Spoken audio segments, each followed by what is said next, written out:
আজ আমরা চলে এসেছি উত্তর 24 পরগনা জেলার ঐতিহ্যবাহী শহর বসিরহাটে। ঈদের দিন এখানে একটি বিশেষ জায়গায় অসংখ্য মানুষের ভিড় হয়, আর সেই জায়গাটির নাম হচ্ছে ঘোষবাড়ি।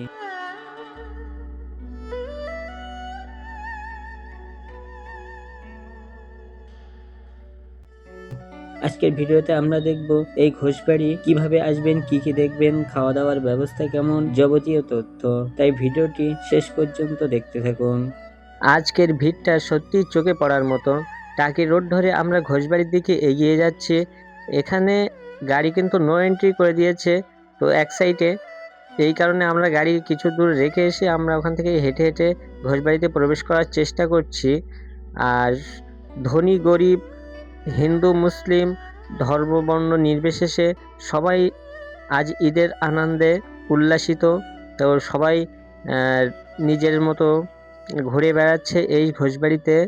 টানা 3 থেকে 4 ঘন্টা পরে অবশেষে পৌঁছলাম ঘোষবাড়ির দরজায়। তো এখনো কিছু পথ বাকি, তো আস্তে আস্তে যাবার আপনাদেরকে দেখাবো আজ ঈদের দিনে ঘোষবাড়ির ভিড় এবং ঘোষবাড়ির অপরূপ সৌন্দর্য। ঘোষবাড়ি প্রবেশের মূল গেট অনেক জাম থাকায় আমরা পাশ দিয়ে ছোটখাটো একটা রাস্তা ধরে এগিয়ে যাচ্ছি ঘোষবাড়ির দিকে। তো এখানেও বেশ কিছু মানুষ আমরা একসাথে যাচ্ছি, আর বেশিরভাগ মানুষ কিন্তু মূল প্রবেশদ্বার দিয়েই প্রবেশ করছে। তো আমরা এই পাশের ছোট রাস্তা দিয়ে এগিয়ে যাচ্ছি।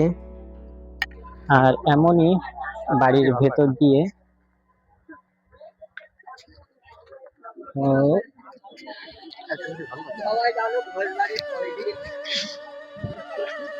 এমনই বাড়ির ভেতরে ভেতরে আমরা পৌঁছে গেলাম ঘোষবাড়িতে। আর এটাই সেই ঘোষবাড়ি। এটা কিন্তু ঘোষবাড়ির পার্কিং এরিয়া। আর সামনে যে বাড়িটা দেখছেন এটা মূলত লালটু ঘোষের বাড়ি। বলা যায় এই ঘোষবাড়ির অনারের বাড়ি এইটা।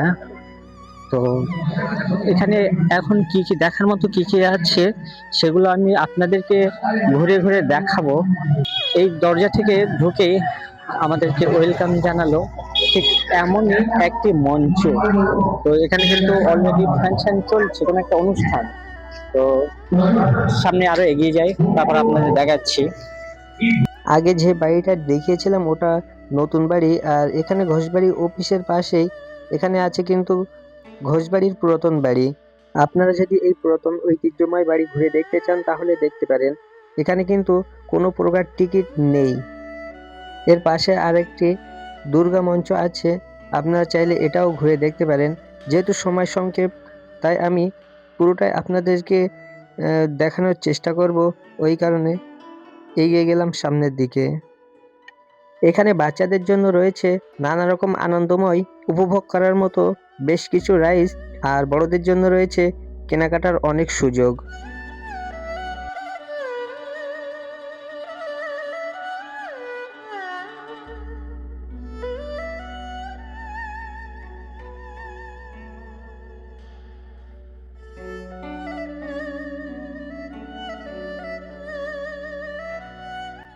বন্ধুরা, বসিরহাট উত্তর 24 পরগনা জেলার একটি গুরুত্বপূর্ণ শহর। এই শহরটি অনেক পুরনো এবং ঐতিহ্যবাহী। এখানে বিভিন্ন ধর্মের মানুষ বহু বছর ধরে একসাথে বসবাস করে আসছে। এই শহরের পাশ দিয়ে বয়ে চলেছে বিখ্যাত ইছামতি নদী। ইছামতি নদীর জন্য বসিরহাট এলাকা বহু বছর ধরে ব্যবসা বাণিজ্য ও সাংস্কৃতিক কেন্দ্র হিসেবে পরিচিত। ঈদ, দুর্গাপূজা, রাসমেলা সব ধরনের উৎসব এখানে খুব আনন্দের সাথে পালিত হয়। ঠিক এই কারণেই আজ ঈদের দিনে ঘোষবাড়ির সামনে এসে দেখা গেল প্রচুর মানুষের ভিড়। ছোট ছোট বাচ্চা, তরুণ, বয়স্ক সবাই এখানে ঘুরতে এসেছে। অনেকে ছবি তুলছে, অনেকে ভিডিও করছে, আবার কেউ কেউ পরিবার নিয়ে ঘুরে বেড়াচ্ছে। এখানে একটা মেলার মতো পরিবেশ তৈরি হয়েছে। চারিদিকে শুধু মানুষের হাসি আর আনন্দ। বন্ধুরা, ঈদের আসল আনন্দ হলো মানুষের সাথে মানুষের দেখা হওয়া। এই ঘোষবাড়ির সামনে দাঁড়িয়ে মনে হচ্ছিল যেন পুরো বসিরহাট শহর এখানে একত্রিত হয়েছে। অনেকেই দূর দূরান্ত থেকে এখানে এসেছে। কেউ এসেছে বন্ধুদের সাথে, কেউ এসেছে পরিবারের সাথে। সব মিলিয়ে একটা খুব সুন্দর এবং আনন্দময় পরিবেশ তৈরি হয়েছে।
না না এই সাইড কাটির গায়ে চলবে কাটির গায়ে